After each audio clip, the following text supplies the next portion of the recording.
Hey everyone, and welcome back for another deep dive. You know how it goes. We see something intriguing online, we get curious. We want to know more than just the basic marketing.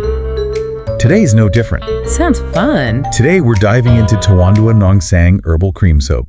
This one caught my eye because of the dry wash method. Plus all those promises of radiant skin.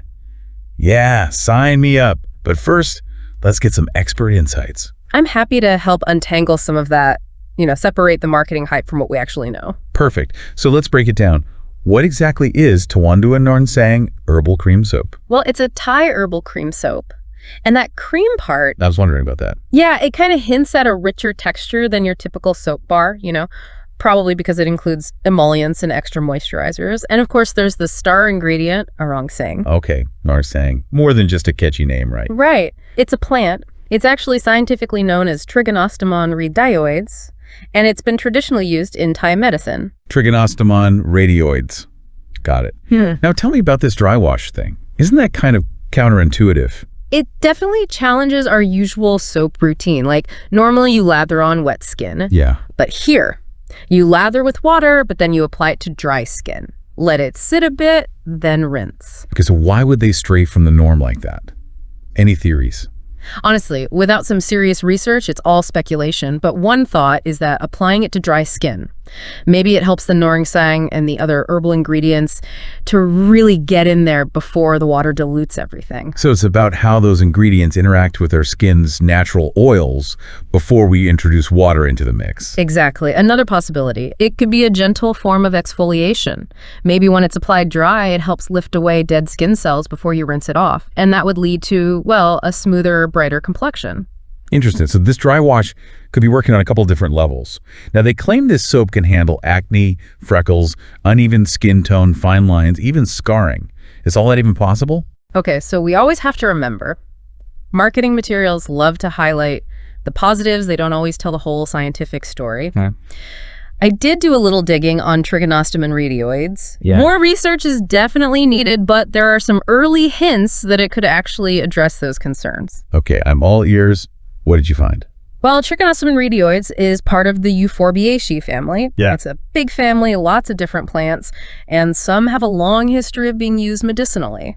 So it's not just coming out of nowhere then. There's a history here. Right. And some studies have suggested that narengsang contains compounds with potential anti-inflammatory and antioxidant properties. Anti-inflammatory and antioxidant. Now, those are two words anyone interested in skincare loves to hear. Soothe irritation, protect from environmental damage. That lines up with what they're saying about acne and uneven skin tone, potentially even fine lines. You got it. And it's that potential link between traditional use, the plant's properties, and what the soap claims to do that makes Tawanduan narengsang so interesting. It's like, is there something real here? There's definitely a lot more to this soap than meets the eye. I'm really intrigued by this blend of traditional wisdom and potential science backing. What do you think they mean by combining those two things? I think it reflects a bigger trend. More and more beauty brands are using time-tested natural remedies alongside scientifically proven ingredients. So it's like they're acknowledging the value of traditional knowledge while also taking advantage of what modern science has to offer. Exactly. It's a more holistic approach, combining the best of both worlds. Okay, so let's get back to the soap's big promise. Radiant, healthier skin. What makes skin look radiant? Is that more than just marketing speak? Radiant is a popular term for sure, but from a scientific view, it comes down to a few things. Like what? Even skin tone, hydration, smooth texture, healthy glow. So it's about more than just a surface shine. It's about skin that actually looks and feels healthy. Absolutely. And to get that, it takes more than just one product. Think collagen production, cell turnover, moisture retention. It's complex. So what about you listening? What drew you to this soap?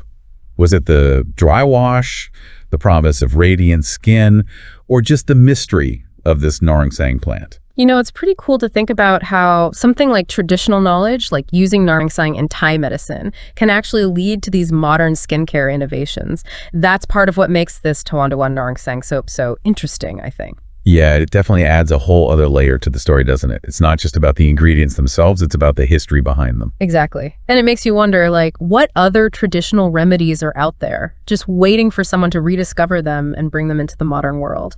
Speaking of reimagining things, we've talked a lot about this dry wash method. Do you think this is something that could be applied to other skincare products, not just soap?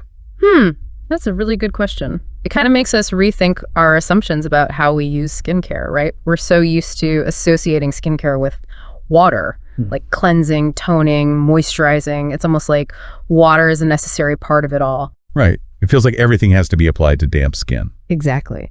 But what if, in some cases, the water is actually working against us?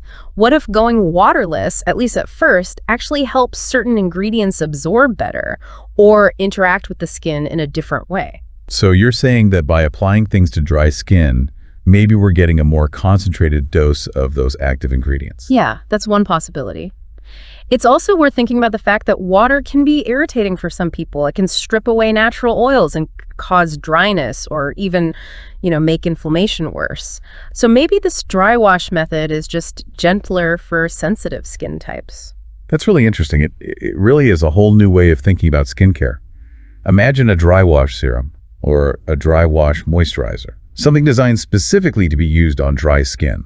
Could that be the future? I wouldn't rule it out. The beauty industry is always changing. Maybe this dry wash idea is the start of a whole new category of products. It would definitely require us to change our thinking, but that's often how we get these big innovations. It's amazing to think about how something as simple as changing how we apply a product could totally revolutionize skincare. Totally. But we've been talking about the future of skincare, and we haven't even dug into the specifics of Narsang itself that much. You're right. We've touched on the potential benefits, but what do we actually know scientifically about this plant, this Trigonostemon reideioides? Well, the research specifically on Trigonostemon reideioides, it's a little limited, to be honest, which is often the case with plants that have been used in traditional medicine for a long time.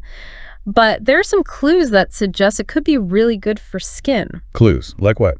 Remember how we talked about Trigonostemon reideioides being in the Euphorbiaceae family? Yeah. So that family, it's incredibly diverse. There are over 7,500 species, and lots of them have this history of being used medicinally in different cultures. So there's a precedent for medicinal properties within that whole family of plants. That's a good place to start. It is, and there have been some early studies that suggest Trigonostemon reideioides might contain compounds that have, those anti-inflammatory and antioxidant properties we were talking about. Okay, so the potential benefits of Narsang kind of line up with the claims being made about the soap and with how it's been used traditionally. Is there any research that specifically looks at how those properties might actually benefit the skin? There have been a few studies, yeah. They've looked at what extracts from Trigonostemon reideioides can actually do.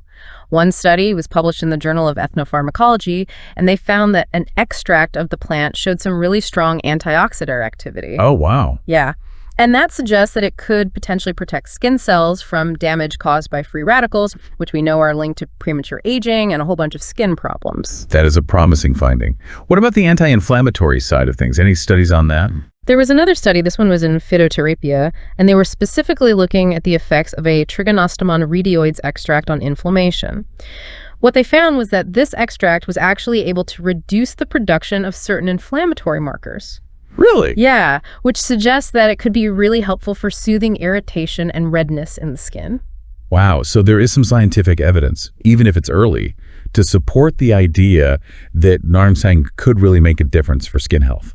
It definitely seems like an area where more research is needed, and it shows how important it is to connect traditional knowledge with modern science. I love that. Like, we can use traditional practices as a starting point and then use scientific methods to figure out why those practices might actually work. It's a cool combination of old wisdom and new science. I agree completely. It reminds us that we can learn from both the past and the present. And sometimes the most innovative discoveries come from just looking at things in a new way. And on that note, I think it's time for us to shift gears a little bit. When we come back, we'll dive into the cultural context of Tawanduan Narsang and explore this whole idea of radiant skin in even more depth. Stick with us. All right, we're back and ready to keep digging into this Tawanduan Narsang herbal cream soap. Before the break, we were talking about some of that research on Narsang and its potential benefits. It really makes you think how traditional knowledge can lead to some pretty cool scientific discoveries. Yeah, it shows how everything's connected, right? You often find that traditional practices can provide these really valuable clues, and then science can step in and explore those clues in more detail. Absolutely.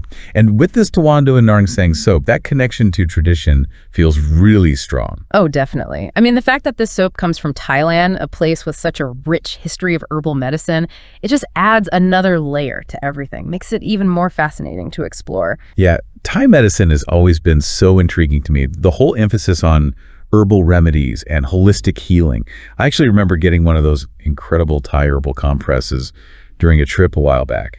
That mix of aromatic herbs and the warmth of the compress, it was so soothing, so restorative. That's a great example of how traditional practices can work on so many levels, the physical benefits, but also the sensory experience. And in a way, this Tawanduan Narangsang soap feels like a modern take on that ancient wisdom. They've taken this traditional knowledge of Narangsang and its potential to improve skin, and they've turned it into a product that fits into our modern routines. Yeah, it's like they've built a bridge between those centuries of tradition and what we do for skincare today. Exactly. And it makes you wonder, what other hidden treasures are out there in the world of traditional knowledge, just waiting for someone to rediscover them and share them? That's one of the things I love most about exploring topics like this.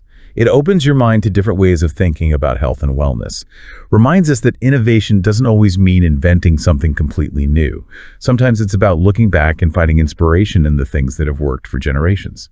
I couldn't agree more. Now, before we wrap things up completely, I wanted to circle back to something we touched on earlier, that whole idea of radiant skin. Right. It's the big promise of Tawanduan Narangsang. But we've already talked about how radiance can be this kind of vague marketing term. Totally. It's easy to get caught up in the idea of glowing skin, but I think it's important to go a little deeper. What really makes skin look healthy and vibrant? What does that actually mean? Okay, so beyond the marketing, what makes skin truly radiant? Well, I think the most important thing is overall skin health.